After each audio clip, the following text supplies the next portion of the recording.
ആ മതി മതി, കുഴപ്പമില്ല. ആ നിങ്ങൾ കഴിക്കൂട്ടോ, ഞങ്ങൾക്കൊരു ഇത്തിരി പണിയുണ്ട്.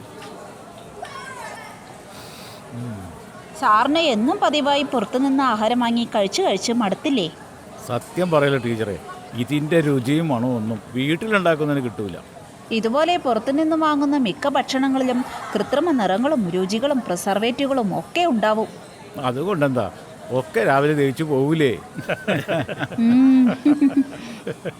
സാറേ, ടീച്ചർ പറഞ്ഞത് വളരെ നിസ്സാരമായി കാണരുത്. ഭക്ഷണം കൂടുതൽ ആകർഷകമാക്കുന്നതിനും അതിന് കൂടുതൽ രുചി കിട്ടുന്നതിനും വേണ്ടിയാണ് അതുണ്ടാക്കുന്നവർ അതിൽ കൃത്രിമ നിറങ്ങൾ ചേർക്കുന്നത്. അത്തരം ഭക്ഷണങ്ങൾ പതിവായി കഴിക്കുന്നത് ശരീരത്തിന് നല്ലതല്ല. സാറേ, നമ്മൾ പുറത്തുനിന്ന് കഴിക്കുന്ന ഒട്ടുമിക്ക ആഹാര സാധനങ്ങളിലും സിന്തറ്റിക് കളർ ചേർത്തിട്ടുണ്ട്. പതിവായി ജങ്ക് ഫുഡ് കഴിക്കുന്നവർക്ക് അലർജി മുതൽ ക്യാൻസർ വരെ വരാനുള്ള സാധ്യത വളരെ കൂടുതലാണ്. ഓഹോ, നിങ്ങൾ എല്ലാവരും കൂടെ എന്നെ പേടിപ്പിച്ച് കൊല്ലുമല്ലോ. അങ്ങനെയല്ല സാറേ, കഴിക്കുന്ന ഭക്ഷണത്തെക്കുറിച്ച് നമുക്ക് നല്ല ബോധ്യമുണ്ടാവണം. അല്ലൂറ റെഡ്, ടെട്രാസിൻ, നാച്ചുറ റെഡ് 4 പോലുള്ള സിന്തറ്റിക് ഫുഡ് കളർ ചേർത്തുണ്ടാക്കുന്ന ഭക്ഷ്യ വിഭവങ്ങളാണ് ഇന്ന് കടകളിൽ അധികവും ലഭിക്കുന്നത്.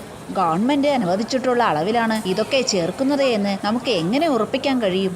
കുട്ടികളാണ് ഇതൊക്കെ പതിവായി കഴിക്കുന്നതെങ്കിൽ വിഷാദം, ADHD പോലുള്ള സ്വഭാവ വൈകല്യങ്ങൾക്ക് ഇത് കാരണമാകുകയും ചെയ്യും. അപ്പോൾ എനിക്കിഷ്ടപ്പെട്ട ഭക്ഷണങ്ങളൊന്നും കഴിക്കാൻ പാടില്ലെന്നാണോ പറയുന്നത്? അങ്ങനെയല്ല സാറേ, കൃത്രിമ നിറങ്ങൾക്ക് പകരം നാച്ചുറൽ ഫുഡ് കളർ ചേർത്ത ഭക്ഷണങ്ങൾ കഴിക്കാമല്ലോ. പാക്കറ്റ് ഫുഡുകളിലെ ന്യൂട്രീഷൻ ലേബൽ വായിച്ച് അപകടകരമായ കളർ ഇല്ല എന്ന് നമുക്ക് ഉറപ്പുവരുത്താം.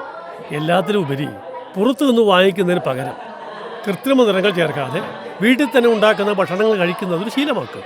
അതല്ലേ നല്ലത്?